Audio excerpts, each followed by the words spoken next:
안녕하세요. 강연 리뷰TV 강은하입니다. 오늘은 바로 어제 진행됐었던 수요 인문학 콘서트의 강연을 리뷰해볼까 합니다. 강연 연사로 연세대학교 상담 코칭센터 소장으로 계신 권수영 교수님 나오셔서 나쁜 감정은 나쁘지 않다라는 주제로 강연을 해주셨습니다. 책도 같은 제목으로 쓰셨고요. 최근에 다양한 통로를 통해서 채널을 통해서 강연을 하고 계신데요. 역시 강연은 브라운관을 통해서 보는 것이 아니라 직접 들어야 더 그 감동이 고스란히 전해지는 것 같아요. 그래서 오늘은 연세대학교 권수영 교수님의 나쁜 감정은 나쁘지 않다라는 주제의 강연 리뷰해 보겠습니다. 저희 집 위층에 지난 겨울에 아기가 태어났어요. 그렇게 하다 보니까 봄에서 여름으로 넘어올 때가 한창 클 시기였겠죠. 그러다 보니까 창문 열고 살다 보니 좀 아기 울음소리가 굉장히 많이 들렸었거든요. 그래서 위층에서 아기 울음소리가 들리면 지금 아기가 짜증이 났구나. 또는 아기가 지금 배가 고프구나. 아니면 지금 아이고 뭔가 깜짝 놀랐구나. 이런 울음소리를 이웃인 저도 약간의 해석이 될 만큼 자주 접하니까 느껴지더라고요. 처음에는 그냥 층간소음이다 정도로만 생각을 했었는데요.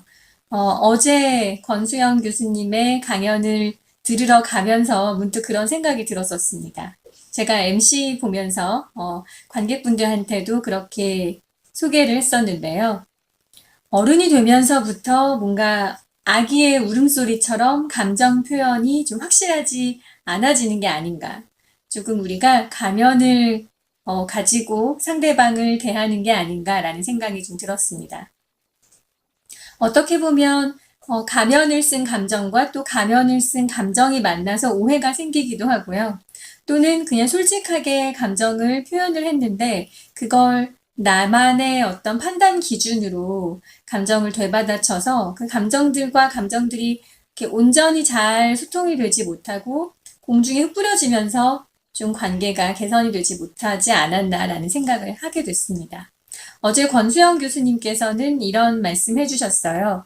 우리가 흔히 나쁜 감정이라고 정의 내리는 몇 가지의 감정을 5가지를 꼽아주셨는데요.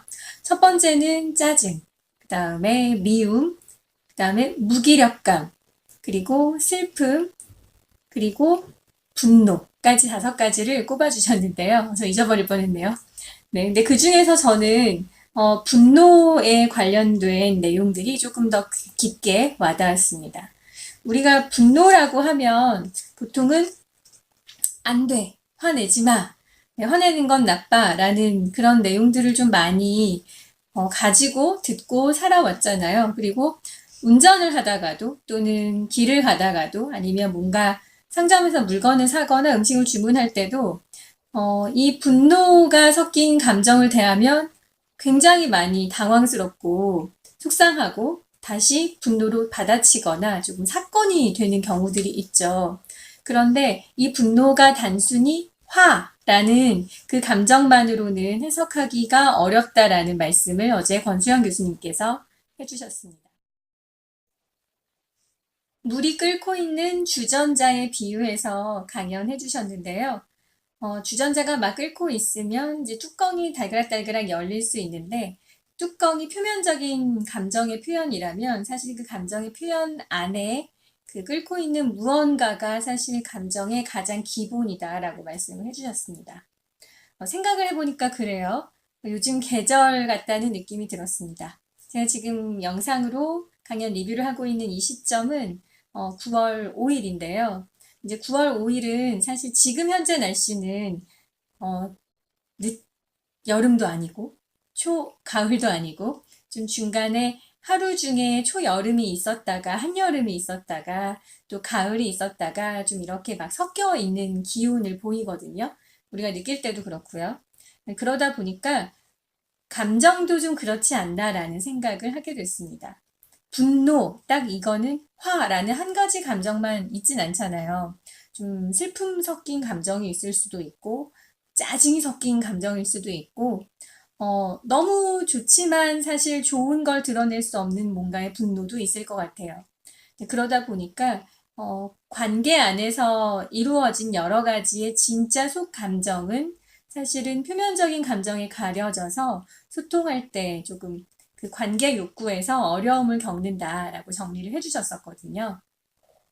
권수영 교수님 워낙 그 모노드라마 하듯이 재미있게 강연도 해주시고 그 안에 의미를 또 잘 짚어주셔서 저희가 한 100분, 90분 정도 강연을 들었는데요. 그 시간이 정말 너무 휙 지나갔어요. 그래서 다음에 더 다른 강연이 열리면 한 번 더 저는 MC가 아니라 저도 객석에서 오롯이 관객으로 참여하고 싶다는 그런 생각을 했습니다. 그리고 함께 보면 좋을 만한 책을 하나 더 제가 추천을 해드리려고 해요. 수요 인문학 콘서트 강연을 MC로 준비하면서 연사가 섭외가 되면 저는 관련되어 있는 분야의 책이나 영화들을 좀 더 찾아보거든요. 첫 번째는 감정에 솔직하지 못한 나에게라는 임상심리사 이소라 님이 지으신 책인데요. 부제가 표현에 서툰 나를 위한 감정심리학으로 되어 있습니다. 지금 느끼는 감정에 이름이 있다. 감정을 발견해서 부정적인 상황에서 벗어나 보자. 이런 내용들이 담겨져 있고요. 다 보여드리긴 그렇지만 이렇게 만화의 삽화들이 중간중간 들어가 있어서 조금 가볍게 접근할 수 있지만 내용은 굉장히 심오한, 그래서 조금 살펴볼 수 있는, 가볍게 읽을 수 있고요. 같이 읽으면 좋은 내용은 그 권수영 교수님의 나쁜 감정은 나쁘지 않다라는 내용을 오롯이 다 사례 위주의 교수님의 코칭 기법이 많이 들어가 있다면 그걸 듣고 나의 사례는 어떤 게 있을까라고 좀 되짚어 보면서 이 감정에 솔직하지 못한 나에게로 조금 더 채색해 보시는 것도 좋겠다는 생각이 듭니다. 그리고 교수님의 책에서도 영화 인사이드 아웃 얘기가 초반에 나오는데요. 다시 보면 조금 더 내 감정과 내 가족의 감정에 대해서 오롯이 되짚어 볼 수 있는 시간이 될 것 같고요. 이제 머지않아 추석 명절이 다가오잖아요. 물론 즐거운 명절이어야 하는데 항상 명절 끝은 이런 기사들이 나옵니다. 가족 간의 다툼, 네, 뭐 어떤 사건으로 번져 뭐 여러 가지 것들이 나오죠. 그래서 이번 추석 명절에는 왜 그렇게 했냐는 왜의 내 기준의 판단에 근거한 대화보다는 권수영 교수님이 짚어주신 뭐뭐 하는구나라는 그 사람의 감정을 오롯이 읽어주는 관찰 기법의 화법을 써보면 조금 더 자연스럽게 진짜 꼭 내 인생에 필요한, 반드시 함께 가야 할 가족과 정말 좋은 명절로 보낼 수 있지 않을까 하는 생각을 해보게 됐습니다. 오늘의 강연 리뷰는 여기까지입니다. 좋은 강연은 좋은 생각을 퍼지게 합니다. 지금까지 강연 리뷰TV 강은하였습니다.